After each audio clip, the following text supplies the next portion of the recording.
बहुत साल पहले पहाड़ों के बीच छिपी एक जादुई सल्तनत थी जिसका नाम था आइनाबाद। इस राज्य की खासियत यह थी कि यहाँ महल की हर दीवार शीशे की बनी थी। जिधर देखो बस अपना ही अक्स दिखाई देता था। वहाँ दो राजकुमारियां रहती थीं। बड़ी राजकुमारी का नाम था सारा।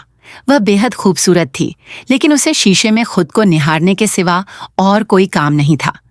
उसकी जुबान कैंची की तरह चलती थी और वह सिर्फ अपनी तारीफ सुनना पसंद करती थी। और दूसरी थी छोटी राजकुमारी जोया।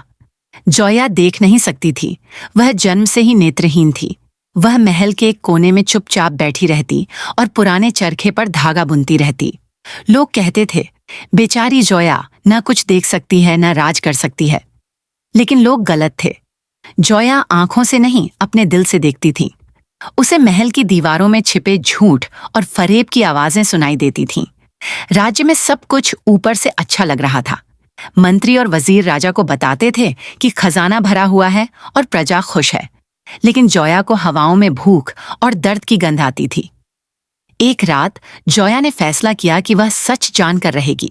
वह चुपके से महल से निकलकर घने जंगल की तरफ बढ़ी।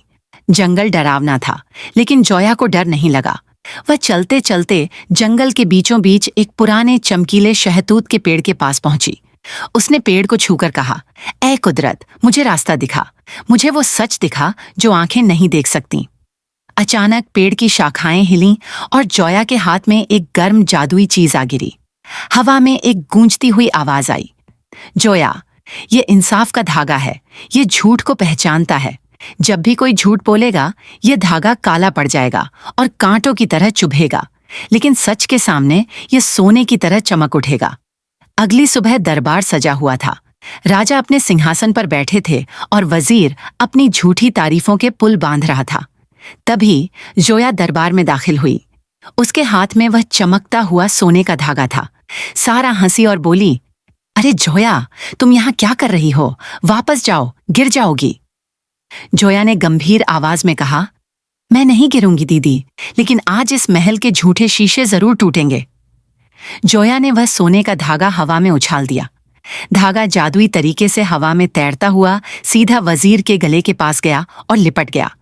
जोया ने पूछा, वजीर जी, सच बताइए, क्या गोदामों में अनाज है या आपने उसे बेच दिया? वजीर घबरा गया, लेकिन आदत से मजबूर होकर झूठ बोला, जी बिल्कुल, अनाज सुरक्षित है। जैसे ही उसने झूठ बोला, वह सोने का धागा अचानक काला पड़ गया और उसमें से कांटे निकल आए। वजीर दर्द से चीख पड़ा। वह एक सोने का धागा था। आह, ये क्या जादू है, बचाओ। जोया ने कहा, यह जादू नहीं, आपका गुनाह है। सच बोलिए, वरना यह धागा और कसता जाएगा। डर के मारे वजीर चिल्लाया, मैं मानता हूं, मैंने झूठ बोला। मैंने सारा अनाज पड़ोसी मुल्क को बेच दिया।